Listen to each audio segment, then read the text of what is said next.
Hi every one, എല്ലാവർക്കും നമസ്കാരം. ഇന്ന് നമ്മൾ പരിചയപ്പെടുന്നത് മാധ്യമങ്ങളെക്കുറിച്ചാണ്.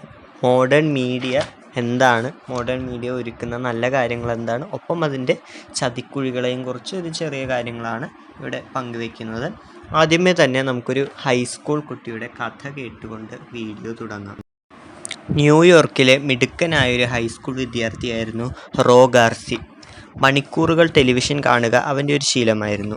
അവൻ്റെ ഭാവിക്കിത് ദോഷകരമായി തീരുമെന്ന് കരുതിയ അവൻ്റെ പിതാവ് ടി വി കാണുന്നതിൽ നിന്ന് അവന് വിലക്കി. കോപിഷ്ഠനായ ഗാർസി സ്വയം വെടിവെച്ച് മരിച്ചു. പോക്കറ്റിൽ സൂക്ഷിച്ചിരുന്ന ആത്മഹത്യാക്കുറിപ്പിൽ അവൻ ഇപ്രകാരം എഴുതിയിരുന്നു: "ഞാൻ എന്നോടൊപ്പം എൻ്റെ ഹൃദയത്തിൽ എൻ്റെ ടെലിവിഷൻ സെറ്റും കൊണ്ടുപോകുന്നു. ഞാൻ നിന്നെ സ്നേഹിക്കുന്നു." സമാനമായ ഒട്ടേറെ സംഭവങ്ങൾ നമ്മൾ കേട്ടിട്ടുണ്ടാകും. മാധ്യമങ്ങൾ ചെലുത്തുന്ന നല്ലതും ദോഷകരവുമായ കാര്യങ്ങൾ ഇന്നത്തെ യുവതലമുറയെ വല്ലാതെ സ്വാധീനിക്കുന്നുണ്ട്.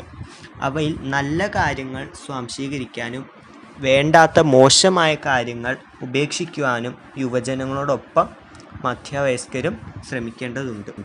അപ്പോൾ ആദ്യമേ തന്നെ നമുക്ക് മാധ്യമത്തെക്കുറിച്ചുള്ള ഒരു നിർവചനം നോക്കാം.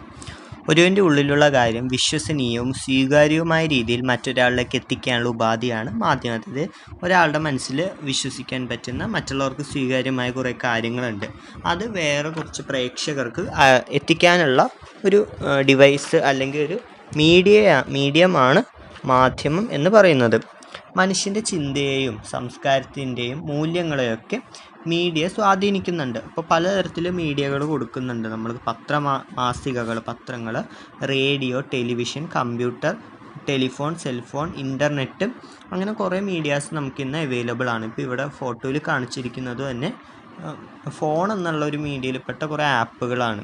Telegram, YouTube, Instagram, Facebook, Pinterest, WhatsApp, Twitter, TikTok, അങ്ങനെ പലതരത്തിലുള്ള നമുക്ക് മീഡിയാസൊക്കെ അവൈലബിൾ ആണ്, ആപ്ലിക്കേഷൻസ് അവൈലബിൾ ആണ്. എല്ലാം മനുഷ്യൻ്റെ നന്മയ്ക്കായിട്ടാണ് അത് കണ്ടുപിടിച്ച ആൾ ഉദ്ദേശിച്ചിരിക്കുന്നത്. പക്ഷെ മനുഷ്യർ എന്ന് പറയുമ്പോൾ അതിൻ്റെ മോശം കാര്യങ്ങളൊക്കെ ചില സമയം ഉപയോഗിക്കുന്നുണ്ട്. എല്ലാവരെയും അല്ല പറയുന്നത്. ചില ആളുകൾ നല്ലതിന് നോക്കാതെ അതിനെ മോശം കാര്യങ്ങൾക്കായിട്ട് ഉപയോഗിക്കുന്നുണ്ട്. അപ്പോൾ അവിടെയാണ് ശരിക്കും മാധ്യമങ്ങൾ മോശമായിട്ട് ഉപയോഗിക്കുന്നവർക്ക് മാത്രമാണ് അത് തെറ്റ്. നല്ലതിന് വേണ്ടി ഉപയോഗിക്കുന്നവർക്ക് എന്നും അത് നല്ലത് തന്നെയാണ്. അപ്പോൾ വിവരങ്ങൾ കൈമാറുക എന്നതിലുപരി നമുക്കൊരു പുതിയ ഭാഷ പഠിക്കാൻ അല്ലെങ്കിൽ നമ്മുടെ ജീവിതശൈലി രൂപപ്പെടുത്താനൊക്കെ നമുക്ക് മാധ്യമങ്ങൾ ഉപയോഗിക്കാം. മാധ്യമങ്ങൾ എന്ന് പറയുന്നത് നമുക്ക് പുതിയൊരു ലോകം തന്നെ തുറന്നു കാണിക്കുന്ന ഒന്നാണ്. നമ്മൾ പണ്ട് ജീവിച്ചിരുന്നതിലുപരി പുതിയൊരു ലോകത്തേക്കാണ് മാധ്യമങ്ങൾ നമ്മളെ ക്ഷണിക്കുന്നത്. ഇപ്പം നമുക്കിവിടെ നിന്നുകൊണ്ട് കിലോമീറ്റർ ദൂരത്തിലുള്ളവരുമായിട്ട് നമുക്ക് സംഭാഷണം ചെയ്യാം, നമ്മുടെ സുഖദുഃഖങ്ങളൊക്കെ കൈമാറാം. അങ്ങനെ കുറേ നല്ല ഗുണങ്ങൾ മാധ്യമങ്ങൾക്കുണ്ട്. ഇപ്പം ഏതെങ്കിലും ഒരു ജനതയ്ക്ക് ഐക്യദാർഢ്യം പ്രഖ്യാപിക്കാൻ മാധ്യമങ്ങൾ ഉപയോഗിക്കാം. അപ്പോൾ ഇത് കണ്ടുപിടിച്ചത് മനുഷ്യൻ്റെ നന്മയ്ക്കും അനുഗ്രഹത്തിനും വേണ്ടിയിട്ടാണ്. പക്ഷേ മനുഷ്യരിത് മോശമായി ഉപയോഗിക്കുന്നത് കൊണ്ടാണ് അതിന് ദോഷപ്പേര് വീഴുന്നത്.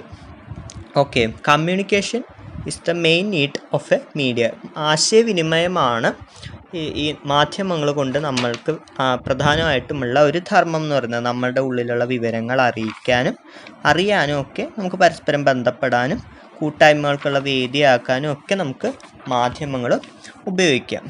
ഇനി മാധ്യമങ്ങൾക്ക് 3 ലക്ഷ്യങ്ങളാണുള്ളത്: അറിവ് നൽകുക, പഠിപ്പിക്കുക, വിനോദം പ്രദാനം ചെയ്യുക. അറിവ് നൽകുക എന്ന് പറയുമ്പോൾ നമുക്ക് പല മേഖലകളിൽ രാഷ്ട്രീയം, സാമൂഹികം, സാംസ്കാരികം, ആത്മീയ വിദ്യാഭ്യാസം, ശാസ്ത്രം, സമ്പത്ത്, അങ്ങനെ കുറേ മേഖലകളിൽ നമ്മൾക്ക് അറിവില്ല എങ്കിൽ നമുക്ക് ആ അറിവുകളെല്ലാം മാധ്യമങ്ങളിൽ നിന്ന് നമുക്ക് പഠിക്കാനായിട്ട് സാധിക്കും.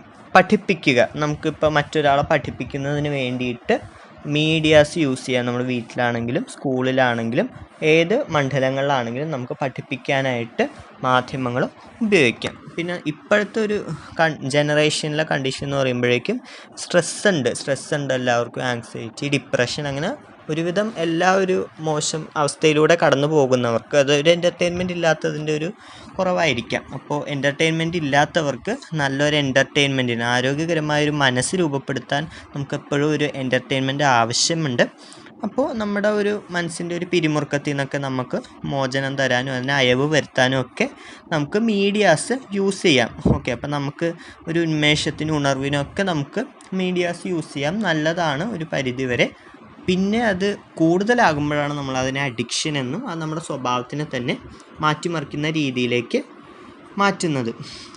തള്ളേണ്ടത് തള്ളാനും സ്വീകരിക്കേണ്ടത് സ്വീകരിക്കാനും നമ്മളെല്ലാവരും മാധ്യമങ്ങളിൽ നിന്ന് കിട്ടുന്ന കാര്യങ്ങളെ അവയർനെസ്സിനായിട്ട് ഉപയോഗിക്കണം, അവബോധം സൃഷ്ടിക്കണം. നമ്മൾക്കത് അവലോകനം ചെയ്യാൻ സാധിക്കണം, അതിനെ വ്യാഖ്യാനിക്കണം, സ്വാംശീകരിക്കാനുള്ളത് സ്വാംശീകരിക്കണം, തള്ളേണ്ടത് തള്ളണം, പ്രതികരിക്കേണ്ടടുത്ത് പ്രതികരിക്കണം. ഓക്കെ, പ്രേക്ഷകർക്ക് ഇഷ്ടമുള്ളത് വിളമ്പാനാണ് മാധ്യമങ്ങൾ ശ്രമിക്കുന്നത്. ഓക്കെ, അപ്പോൾ വിവേകപൂർവ്വം മാധ്യമങ്ങളെ സ്വീകരിക്കുകയും ഉപയോഗിക്കുകയും ചെയ്യുകയാണെങ്കിൽ മാധ്യമങ്ങൾ നമ്മുടെ വളർച്ചയ്ക്കും വികസനത്തിനും ഒക്കെ സഹായിക്കും. വീണ്ടും വിചാരവും സൂക്ഷ്മതയും ഇല്ലെങ്കിൽ അവ നമ്മെ നാശത്തിലേക്ക് നയിക്കും. നമ്മൾ പക്വതയോടെ ഈ മാധ്യമങ്ങൾ ഉപയോഗിക്കേണ്ടവരാണ്.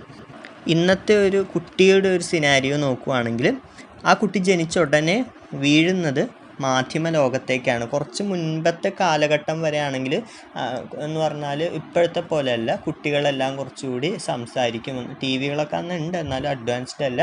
അപ്പോൾ അതുകൊണ്ട് തന്നെ കുട്ടികളെല്ലാം ഇങ്ങനെ മറ്റു കാര്യങ്ങളിലേക്ക്, മാധ്യമങ്ങൾ ഒഴിച്ച് അവർക്ക് വേറൊരു ലോകമുണ്ടായിരുന്നു. എന്നാൽ വളർന്നു വരുന്ന ലോകത്തിലെന്ന് പറയുമ്പോഴേക്കും മാധ്യമങ്ങളുടെ എണ്ണം എല്ലാം കൂടിക്കൂടി വരുവാണ്. അപ്പോൾ ജനിച്ച് വീഴുന്ന കുട്ടിയെ നോക്കാൻ സമയമില്ല. അതുകൊണ്ട് മാധ്യമ ലോകത്തേക്ക് കുട്ടികളെ അടച്ചിടുന്ന ഒരു സമയമാണ് ഇന്നിപ്പോൾ കടന്നു വരുന്നത്. അപ്പോൾ മാധ്യമ ലോകത്തു നിന്ന് ജനിച്ച ഉടനെ നമ്മൾ ഹോം നേഴ്സിന് വയ്ക്കും, ഡേ കെയറിലേക്ക് വിടും, വേലക്കാരിയെ വയ്ക്കും, പ്ലേ സ്കൂളിലാക്കും. അപ്പോൾ അതിൻ്റെ ഇടയിൽ, ഈ ഗ്യാപ്പിൻ്റെ ഇടയിലൊക്കെ മാതാപിതാക്കൾക്ക് ചിലപ്പോൾ സമയങ്ങളിൽ കുട്ടികൾ നോക്കാൻ വരാതാവുമ്പോൾ വീട്ടിൻ്റെ ഉള്ളിൽ ഇട്ടിട്ട് ടെലിവിഷൻ വെച്ച് കൊടുത്ത് അവരെ സന്തോഷിപ്പിക്കാനായിട്ട് നോക്കും. അപ്പോൾ ടെലിവിഷൻ വളർത്തുന്ന കുഞ്ഞുങ്ങളുടെ എണ്ണമാണ് ഇപ്പോൾ പെരുകി വരുന്നത്. അപ്പോൾ ടി വി പകരുന്ന കാഴ്ച എന്ന് പറയുമ്പോൾ കുഞ്ഞിൻ്റെ ഒരു യഥാർത്ഥ സ്വഭാവം മാറ്റിമറിക്കുക. അതായത് കുഞ്ഞ് നിഷ്കളങ്കമായ മനസ്സാണ്. ഇപ്പോൾ ടി വിയിൽ കാണുന്ന കുറേ കാര്യങ്ങളൊന്നും കുട്ടികൾക്ക് അക്സെപ്റ്റ് ചെയ്യാൻ പറ്റുന്ന കാര്യങ്ങളായിരിക്കില്ല. ചിലപ്പോൾ സിനിമകൾ തന്നെയാണെങ്കിൽ വയലൻസ് സിനിമകളൊക്കെ കണ്ടു കഴിഞ്ഞാൽ ഒരാക്രമണ സ്വഭാവം കുട്ടിയുടെ മനസ്സിൽ വളർന്നു വരും. അപ്പോൾ സ്വഭാവ രൂപീകരണത്തിന് അടിസ്ഥാനമിടുന്ന ആദ്യ വർഷങ്ങളിൽ തന്നെ ആ കുട്ടി വർണ്ണത്തിൻ്റെയും ശബ്ദത്തിൻ്റെയും പ്രപഞ്ചത്തിലേക്ക് പോകും. അപ്പോൾ മാതാപിതാക്കളിൽ നിന്നും മുതിർന്നവരിൽ നിന്നും എത്തുന്നതിനേക്കാൾ അറിവ് സ്ക്രീനിൽ നിന്ന് കിട്ടുന്നതിലൂടെ ആ കുട്ടിയുടെ ജനിതക പശ്ചാത്തലം പോലും മാറ്റിമറിക്കപ്പെടുന്നുണ്ട്. മാധ്യമങ്ങളെ ഏറ്റവും കൂടുതൽ സ്വാധീനിക്കുന്നത് മറ്റുള്ളവരെക്കാൾ ഉപരി യുവജനങ്ങളാണ്. കാര്യം അവരാണ് ഏറ്റവും കൂടുതൽ ഇന്ന് മീഡിയ യൂസ് ചെയ്യുന്നവർ. അപ്പോൾ ഇന്ന് മാധ്യമ രംഗങ്ങളിൽ കൂടുതൽ പ്രവർത്തിക്കുന്നത് ബഹുഭൂരിപക്ഷവും യുവജനങ്ങൾ തന്നെയാണ്. അവർക്ക് വളരാനും നേട്ടങ്ങൾ സ്വന്തമാക്കാനും ഒക്കെ ഈ രംഗം സഹായിക്കുന്നുണ്ട്. മാധ്യമങ്ങൾ കൊണ്ട് നേട്ടം ഉണ്ടാക്കുന്ന യുവജനങ്ങളുണ്ട്, അതുമൂലം നശിച്ചു പോകുന്ന ധാരാളം യുവജനങ്ങളെയും നമുക്ക് അറിയാം. എന്നാലും മാധ്യമങ്ങൾ തീർക്കുന്ന അദൃശ്യമായ തടവിലാണ് ഇന്നത്തെ യുവജനങ്ങളിൽ നല്ലൊരു പങ്കും. കാര്യം അവരുടെ ജീവിതചര്യയിൽ ഏറെ സ്വാധീനം ചെലുത്തുന്നതും മാധ്യമങ്ങളാണ്. പഠനത്തിനേക്കാൾ ഉപരി പഠനമാണ് എപ്പോഴും യുവജനങ്ങളുടെ ഒരു വേണ്ട കാര്യം എന്ന് പറയുന്നത് പഠനം തന്നെയാണ്. പക്ഷേ അവരതിന് ശ്രദ്ധ ചിലർ കൊടുക്കും, ചിലരൊട്ടും കൊടുക്കാതെ മീഡിയ എന്നുള്ള ഒരു രീതിയിലേക്ക് മാറും. മറ്റെന്തിലേക്കാണെങ്കിലും കുഴപ്പമില്ല, ഒരുവിധം ഒരു കൺട്രോൾ ഉണ്ടായാലും മതിയാവും. പക്ഷേ മീഡിയയിലേക്ക് ചെന്ന് കഴിയുമ്പോൾ, എസ്പെഷ്യലി ഫോൺ, അങ്ങനെയൊക്കെ കുട്ടികൾ മാറിക്കഴിയുമ്പോൾ അവരുടെ മെയിൻ ലക്ഷ്യമായ പഠനത്തിൽ നിന്ന് അവർ വിട്ടുമാറി മൊബൈൽ ഫോണിൻ്റെ അഡിക്ഷനിലേക്ക് അവർ പോകും. അങ്ങനെ അവരുടെ ജീവിതത്തിലൊക്കെ അല്ലാത്തൊരു മാറ്റങ്ങൾ വരാൻ തുടങ്ങും. അത് മോശമായിട്ടുള്ള മാറ്റങ്ങളാണ് കൂടുതലും. ഇങ്ങനെ മൊബൈൽ ഫോണിൻ്റെ കാര്യത്തിലേക്ക് വരുമ്പോൾ നല്ലതിന് ഉപയോഗിക്കുന്നവർ നല്ലതിനായിട്ട് ഉപയോഗിക്കും, മോശം കാര്യങ്ങൾക്ക് ഉപയോഗിക്കുന്നവർ മോശത്തിനായിട്ട് ഉപയോഗിച്ച് നശിക്കുന്നൊരു പ്രവണതയാണ് ഇന്ന് നമുക്ക് കാണാൻ സാധിക്കുക. ഇപ്പോൾ ഇൻ്റർനെറ്റ്, മൊബൈൽ ഫോൺ തുടങ്ങിയത് പലതും ചതിക്കുഴികൾ ആണ് നമ്മുടെ മുന്നിൽ തുറന്നു തരുന്നത്. നല്ല വഴികളുണ്ട്, അതിൻ്റെ വഴിയെ പോകുന്നവർക്ക് നല്ല വഴി തന്നെയാണ് മീഡിയ കാണിച്ചു കൊടുക്കുന്നത്. അതേസമയം ധാരാളം ചതിക്കുഴികൾ ഇൻ്റർനെറ്റും മൊബൈൽ ഫോണും എല്ലാം ഒരുക്കി വെക്കുന്നുണ്ട്. കമ്പാരിറ്റീവ്ലി ഇത് രണ്ടുമാണ് അപകടങ്ങൾ ഉണ്ടാക്കുന്നത്. ബാക്കിയുള്ള അപകടങ്ങളുടെ നിരക്ക് വളരെ കുറവായതുകൊണ്ടാണ് അധികം പരാമർശിക്കാത്തത്. ഇത് രണ്ടുമാണ് പ്രത്യേകം എടുത്തു പറയുന്നത്. അപ്പോൾ ധാരാളം ചതിക്കുഴികൾ അവർ ഒരുക്കുന്നുണ്ട്. ആ കുഴികളിൽ വീണ് യുവജനങ്ങളൊരു ജീവിതം തന്നെ അവർ ഹോമിക്കാൻ നിർബന്ധിതരായി. നേരത്തെ കണ്ട രോഗാർച്ച എന്ന കുട്ടിയും അതുപോലെ തന്നെ ജീവൻ ഹോമിക്കാൻ തന്നെ തയ്യാറായി പോയ ഒരു വാർത്തയാണ് നമ്മൾ എല്ലാം അറിയുന്നത്. അപ്പോൾ വീണ്ടും വിചാരത്തോട് ഉപയോഗിക്കുകയാണെങ്കിൽ ഇവയെല്ലാം നല്ലത് തന്നെ. മീഡിയ എപ്പോഴും നല്ലത് തന്നെയാണ്. നമ്മളാണ് അതിനെ മോശം കാര്യങ്ങൾക്കായിട്ട് ഉപയോഗിക്കുന്നത്. നിയന്ത്രണം വിട്ട് കഴിഞ്ഞാൽ അവ നാശത്തിലേക്ക് നമ്മെ വലിച്ചിഴയ്ക്കുക തന്നെ ചെയ്യും. ഇനി മാധ്യമങ്ങളുടെ കുറച്ച് ദോഷവശങ്ങൾ നോക്കാം. നല്ല വശങ്ങൾ അനന്തമാണ്, പക്ഷെ ദോഷവശങ്ങൾ എന്നാലും ഒന്ന് എടുത്തു പറയുന്നേ ഉള്ളൂ. യുവജനങ്ങളുടെ സൃഷ്ടിപരമായ കഴിവ് നഷ്ടപ്പെടുത്തുന്നു. അതായത് ക്രിയേറ്റീവായിട്ട് ചെയ്യേണ്ട സമയം നമ്മൾ മൊബൈൽ ഫോണൊക്കെ യൂസ് ചെയ്ത് അലസമായ സമയം കളയുന്നു. ദുശ്ശീലങ്ങൾക്ക് അടിമപ്പെടാനുള്ള സാധ്യത സൃഷ്ടിക്കുന്നു. പിന്നെ കൺസ്യൂമറിക് മൈൻഡ് ക്രിയേറ്റ് ചെയ്യുന്നു, അതായത് എല്ലാം വാങ്ങണം അങ്ങനത്തെ ഒരു മൈൻഡിലേക്ക് വളർത്തപ്പെടുന്നു. മനോഭാവങ്ങളും തീരുമാനങ്ങളും നമ്മൾ നല്ലതിന് ആയിട്ടാണ് എടുക്കേണ്ടത്, പക്ഷെ അതൊക്കെ ദോഷകരമായ വിധമാണ് നമ്മൾ മൊബൈൽ ഫോൺ ഇൻ്റർനെറ്റൊക്കെ സ്വാധീനിക്കുക. പിന്നെ നമ്മൾ വായനയിൽ നിന്ന് പിന്തിരിപ്പിക്കുക. ഇപ്പോൾ ഫോൺ ഉപയോഗിച്ചും നമുക്ക് വായിക്കാം, കുഴപ്പമൊന്നുമില്ല, എപ്പോഴും ബെസ്റ്റ് ബുക്സ് ആയിട്ട് തന്നെ വായിക്കുന്നതാണ്. എന്നാൽ പോലും വായനാശീലം, സാധാരണ പുസ്തകങ്ങൾ വായിക്കുന്ന ഒരു ശീലം മൊബൈൽ ഫോൺ വന്നതോടുകൂടി കുറഞ്ഞാണ് കാണുന്നത്. പിന്നെ കുടുംബ ബന്ധങ്ങളെല്ലാം ശിഥിലീകരിക്കപ്പെടുന്നു, അതായത് കുടുംബ ബന്ധങ്ങളെല്ലാം തളർന്നു തന്നെ വരികയാണ്. കാര്യം യുവജനങ്ങൾ ഫോണിലാണ് കൂടുതൽ സമയം, അപ്പോൾ അവർക്ക് വീട്ടിലെല്ലാവരോടൊന്നും മിണ്ടാൻ ഒരു സമയം അവർ തന്നെ കണ്ടുപിടിക്കുന്നില്ല. അങ്ങനെ കുടുംബ ബന്ധങ്ങൾ ശിഥിലീകരിക്കപ്പെടുന്നു. മാനസിക വിഭ്രാന്തി വളരുന്നു, ഭ്രാന്തായി പോകും എന്നൊക്കെ പറയാം. ഓക്കെ, അതായത് ഭ്രാന്തെന്നല്ല, ഒരുവിധം മാനസികമായിട്ട് ഭ്രാന്ത് പിടിച്ച പോലെ കുട്ടികൾ പെരുമാറുന്നു. പിന്നെ മാധ്യമങ്ങൾ പല വീടുകളിലും ആത്മീയ അടിത്തറ തകർക്കുന്നു. പ്രാർത്ഥനാശീലം കുറഞ്ഞു വരുന്ന ഒരിത് നമുക്ക് കാണാൻ സാധിക്കും. വിദ്യാർത്ഥികളെ അലസരാക്കുന്നു. അന്ധമായൊരു വീരാരാധന, ഫാഷൻ ഭ്രമം. ഇപ്പോൾ ഫാഷൻ ഭ്രമം എന്ന് പറഞ്ഞാൽ ഫാഷൻ എല്ലാവർക്കും വേണം, ഫാഷൻ ഇല്ലാണ്ട് നമുക്ക് കുറേ ഒന്നും അങ്ങനെ മുന്നോട്ട് പോകാൻ പറ്റത്തില്ല. കാര്യം ഫാഷൻ എല്ലാവർക്കും അത്യാവശ്യമാണ്, പക്ഷെ അത് അന്ധമായിട്ട് ഫാഷനിൽ അടിപ്പെട്ട് പോകുന്നതിലാണ് കുഴപ്പം. അത്യാവശ്യം ഫാഷനൊക്കെ എല്ലാവർക്കും ആവാം, വളരെ നല്ലതാണ്, പക്ഷെ അതിൽ അന്ധമായിട്ട് അടിപ്പെട്ട് അതിനായിട്ട് നമ്മൾ ധാരാളം പൈസ ചിലവാക്കുന്ന ആ ഒരു ഇതിൽ നിന്ന് നമ്മൾ മാറേണ്ടതുണ്ട്. പിന്നെ കുടുംബത്തിലുള്ളതും കുടുംബങ്ങൾ തമ്മിലുള്ളതുമായ ബന്ധങ്ങൾ, ഇപ്പം നേരത്തെ പറഞ്ഞത് ഒരു കുടുംബത്തിൻ്റെ അകത്ത് തന്നെയുള്ള ബന്ധം ശിഥിലീകരിക്കുന്നു എന്നാണ്. പിന്നെ പുറമേ നമ്മുടെ കസിൻസ് അങ്ങനെയൊക്കെയുള്ള ബന്ധങ്ങളും ഇത് തകർക്കുന്നുണ്ട്. അക്രമവാസന വളർത്തുന്നു, അതൊക്കെയാണ് പ്രധാനമായിട്ടും വരുന്ന ചില ദോഷങ്ങൾ. മാധ്യമങ്ങളെ പാടെ നിഷേധിക്കുന്നതും തള്ളിക്കളയുന്നതും ഒരു മൗഢ്യമാണ്, അതായത് ഒരു പൊട്ടത്തരം പോലെയാണ്. കാരണം നമ്മൾ മാധ്യമങ്ങൾ വേണ്ട എന്ന് വെച്ച് മാറ്റി വെച്ച് കഴിഞ്ഞാൽ മാധ്യമ ലോകത്ത് ജീവിക്കുന്നവരാണ് കൂടുതൽ. അപ്പോൾ അവരെ വെച്ച് നമ്മളെ കമ്പയർ ചെയ്യുമ്പോൾ നമ്മൾ വളരെ താഴ്ന്ന രീതിയിലേക്കൊന്ന് പോകേണ്ടി വരും. കാര്യം ഇന്നത്തെ ലോകത്തെ മാധ്യമങ്ങളെക്കുറിച്ച് അറിയാവുന്നവരെ വെച്ച് നോക്കുമ്പോൾ നമ്മൾ അതിലറിയാതെ ആകുമ്പോൾ നമ്മൾ ഓഫ്കോഴ്സ് ഒരു ഗെയിമിന് ഔട്ടാകുന്ന പോലെ തന്നെ ഇരിക്കും. അപ്പോൾ അതുകൊണ്ട് മാധ്യമങ്ങൾ നമ്മൾ പൂർണ്ണമായിട്ടും തള്ളിക്കളയേണ്ടതില്ല, വിവേകത്തോടും ജാഗ്രതയോടും കൂടി അത് ഉപയോഗിച്ചാൽ മാത്രം മതി. കാരണം മാധ്യമങ്ങൾ ഒഴിച്ചു നിർത്തിക്കഴിഞ്ഞാൽ നമുക്ക് ആ മാധ്യമത്തിലുള്ള അറിവ് കുറയും. അപ്പോൾ നമ്മൾക്ക് ശരിക്കും ആ ഒരു അറിവ് കുറഞ്ഞു കഴിഞ്ഞാൽ നമുക്ക് ഡെയിലി ലൈഫിൽ കുറേ കാര്യങ്ങളൊന്നും കൃത്യമായിട്ട് ചെയ്യാൻ പറ്റത്തില്ല. അപ്പോൾ ഒരിക്കലും അത് ഉപേക്ഷിക്കേണ്ട, കൂടെ വയ്ക്കാം നല്ലതിനായിട്ട് വേണ്ടി മാത്രം. ഇനി നമ്മുടെ മനസാക്ഷി രൂപീകരിക്കാൻ മാധ്യമങ്ങൾക്ക് സാധിക്കുന്നുണ്ടോ? തീർച്ചയായും ഉണ്ട്. ഇപ്പോൾ നന്മ ചെയ്യാനും തിന്മ ചെയ്യാതിരിക്കാനും നമ്മുടെ ഉള്ളിലൊരു ടെംപ്റ്റേഷൻ ഉണ്ട്, അതിനാണ് മനസാക്ഷി എന്ന് പറയുന്നത്.